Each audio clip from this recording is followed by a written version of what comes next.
Appleby Farm. Written by Cathy Bramley, read by Colleen Prendergast. The moral right of the author has been asserted.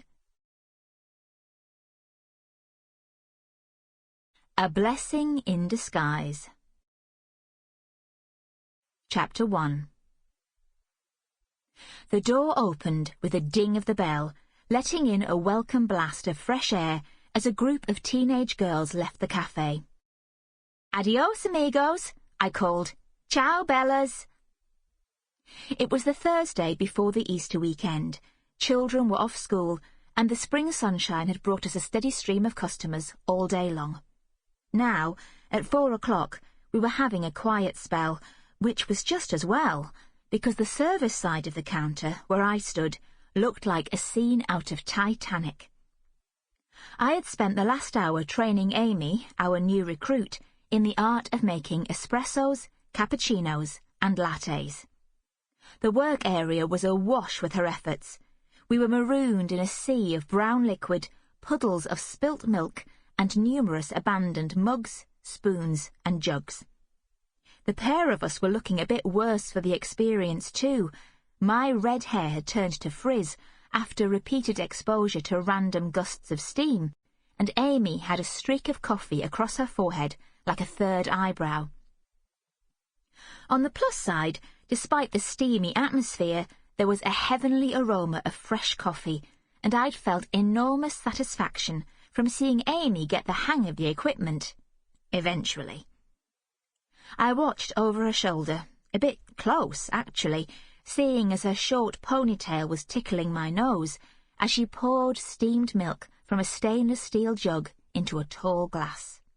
"Yay! Perfect!" I cheered. "That's it. Nice and slow, so you don't spoil the foamy bit on top." Phew! I thought she was never going to get there. Amy placed the jug on the counter with a shaky hand and exhaled. We both examined her first latte. "What do you think?" She pulled her bottom lip between her teeth and wrinkled her smeared brow. "I think you've cracked it," I said, and grinned. Just in time, because I was hanging up my apron any second, leaving early, and then she would be on her own behind the counter. I flung an arm around her shoulders and gave the 16-year-old a squeeze. "But now you've got to pass the boss's taste test." I nodded towards the far corner of the café. Shirley, head down over a pile of invoices, sat at a small table with one foot raised on the chair beside her. Her ankle was completely better now.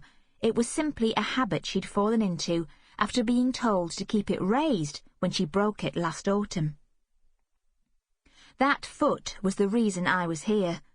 Shirley's daughter, Anna, is a friend of mine, and when Shirley had her accident, Anna begged me to come and help out in the café for a few months until her mum was back on her feet.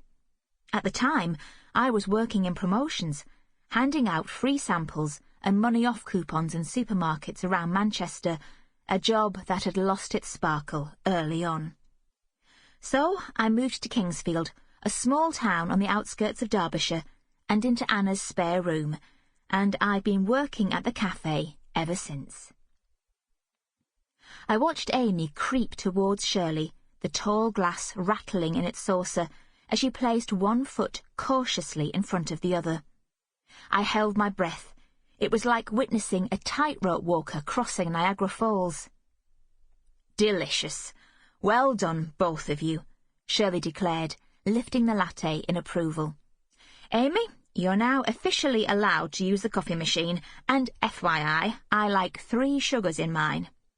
"Go, Amy! Go, Amy!" I hollered, waving my fist in the air, as my student smiled bashfully, dipped her head, and twisted one foot behind her other leg, looking far younger than 16 all of a sudden.